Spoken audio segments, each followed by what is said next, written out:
কোনো মুসলিমকে গালি দেয়া কোন ধরনের কাজ? ক ফাসিকি, খ কুফর, গ শিরক, ঘ বিদআত। জি আলহামদুলিল্লাহ। এক মুসলমান আর মুসলিমকে গালি দেওয়া ফাসিকি। ফাসিকি। লক করে দেওয়া হোক ক ফাসিকি।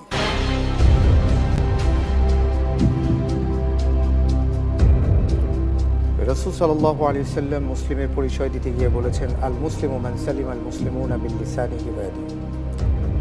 মুসলিম সেই ব্যক্তি যার হাত এবং যার ভাষা থেকে অন্য মুসলিম নিরাপদ থাকে। জি। তো সেটা তো আরও 3টি বিষয় আছে, সেই বিষয়ের দিকেও যেতে পারত। আপনি বলেছেন ফাসিকি। আমরা দেখতে পাচ্ছি আপনি যে উত্তরটি দিয়েছেন, আপনার উত্তরটি সঠিক উত্তর। আলহামদুলিল্লাহ।